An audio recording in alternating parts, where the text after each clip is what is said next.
Hi అండి. అందరికీ నమస్కారం. Welcome to my channel. ఈ వీడియోలో ఏపీ ఉద్యోగుల సర్వీస్ రిజిస్టర్‌లో అలా రాసి ఉంటే ఇబ్బందే.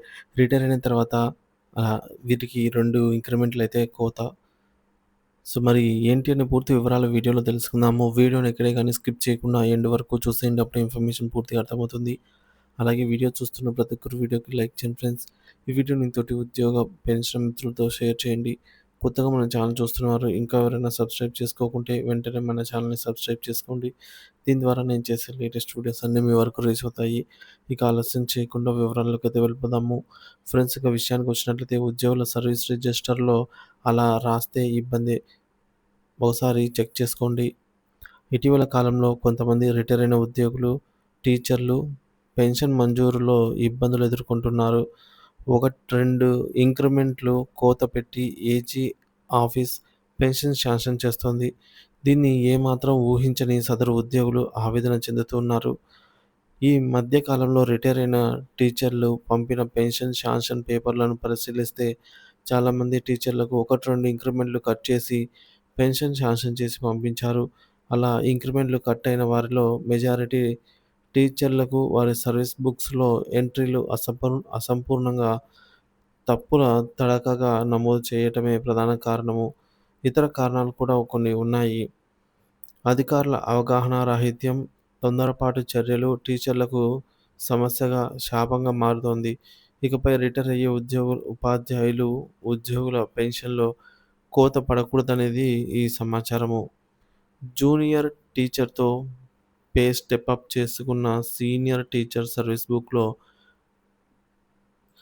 కంపారేటివ్ స్టేట్మెంట్ అసమ అసమగ్రంగా రాయటం లేదా సరిగ్గా రాయకపోవడము వలన ఏజీ ఆఫీస్ పెన్షన్ మంజూరులో ఇంక్రిమెంట్స్ కోత విధిస్తోంది.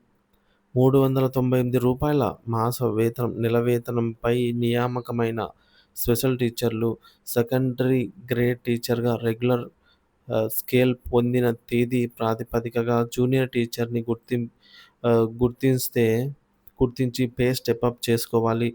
అలా కాకుండా స్పెషల్ టీచర్ నియామకపు తేదీ ప్రాతిపదికగా స్టెప్ అప్ చేసుకున్న వారికి పెన్షన్ మంజూరులో కోత పడుతున్నది. ఈ సమస్య ఎక్కువగా ఆహ్, స్కూల్ అసిస్టెంట్లు ఎదుర్కొంటున్నారు. జీఓఎంఎస్ నంబర్ 475 ఎడ్యుకేషన్ డిపార్ట్‌మెంట్ తేదీ 2 November 1998 rule number 2 class B ప్రకారంగా సేమ్ సబ్జెక్ట్ టీచర్లతోనే స్టెప్ అప్ చేసుకోవాలి. సబ్జెక్ట్ నిబంధనను ఎత్తివేయాలని, క్యాడర్ ప్రాతిపదికగా టీచర్లకు స్టెప్ అప్‌కు అనుమతి ఇవ్వాలని కొన్నేళ్లుగా సంఘాలు కోరుతూ ఉన్నా ప్రభుత్వం పట్టించుకోవటం లేదు. ఈ నేపథ్యంలో 475 జీవో నంబర్ ప్రకారమే సేమ్ సబ్జెక్ట్ టీచర్‌తోనే స్టెప్ అప్ చేయాలి. దీనికి భిన్నంగా వేరే సబ్జెక్ట్ టీచర్‌తో స్టెప్ అప్ చేసుకున్న టీచర్ల పెన్షన్‌లు 1, 2 ఇంక్రిమెంట్లు కోత పడుతున్నాయి. పీఆర్సీ అమలు 6/12/18 24 ఏళ్ల ప్రాతిపదికన పదోన్నతుల స్కేళ్ల మంజూరు, అలాగే ప్రమోషన్, ఎగ్జ్ fixation, step up pay increments prepone చేసుకోవడం తదితర కారణాలతో గత ఏడాదికి, సంవత్సరానికి 1 కంటే ఎక్కువ ఇంక్రిమెంట్లు తేడా వస్తుంది.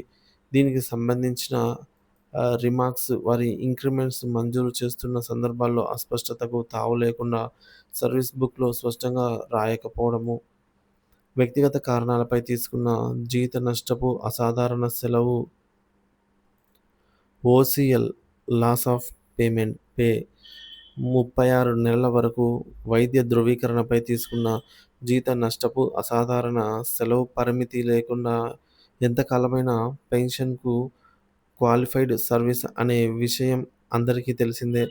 అయితే మెడికల్ సర్టిఫికేట్ ప్రాతిపదికగా తీసుకున్న ఓసీఎల్ లాస్ ఆఫ్ పేను సర్వీస్ బుక్‌లో సరిగ్గా నమోదు చేయకపోవడము, ఇక వార్షిక ధృవీకరణ annual attestation or service verification నియామకమైన తేదీ నుంచి రిటైర్ అయ్యే తేదీ వరకు ఒక్కరోజు కూడా గ్యాప్ అప్ లేకుండా ఎంట్రీ ఉండాలి. అలా కాకుండా గ్యాప్ అప్ ఉన్న సర్వీస్ బుక్ ఏజీ ఆఫీస్‌లో గట్టిగా చూస్తే ఆడిటర్ దగ్గరికి వెళ్తే ఇబ్బందే. పెన్షన్‌లో కోత పెట్టనున్నారన్నమాట. పెడుతూ ఉన్నారు. స్పోజ్ పేరు సర్వీస్ బుక్‌లో ఒక రకంగాను, పెన్షన్ పేపర్‌లలో మరో విధంగాను నమోదు ఉన్న ఒక టీచర్ పెన్షన్ పేపర్‌లను వాపసు ఇచ్చేశారు. సర్వీస్ బుక్‌లో స్పోజ్ పేరు ఏ విధంగా ఉంటే, పెన్షన్ పేపర్‌లో కూడా ఆ విధంగానే ఉండేటట్లు జాగ్రత్తలైతే తీసుకోవాల్సి ఉంటుంది. ఇకపోతే ఏజీ లేవనెత్తిన అభ్యంతరాలను సరిచేసి మళ్ళీ పంపిస్తే చాలా కేసుల్లో పెన్షన్ రివైజ్ చేస్తారు. కానీ అది పెద్ద కష్టంతో కూడుకున్న పని కదా! అందుకని రిటైర్ అయిన వారు, త్వరలో రిటైర్ కాబోతున్న వారు 1, 2 సార్లు సర్వీస్ బుక్‌ని క్షుణ్ణంగా వెరిఫై చేసుకోవాలి. ఆ తర్వాత ఏజీకి పెన్షన్ పేపర్స్ సమర్పించాలి. అవసరమైతే సర్వీస్ బుక్ ఎంట్రీపై అవగాహన ఉన్న వారికి ఒకసారి చూపెట్టి, ఆ తర్వాత ఏజీకి పెన్షన్ పేపర్‌లను పంపిస్తే ఏ సమస్య ఉండదు. ఇది చాలా మంచిది.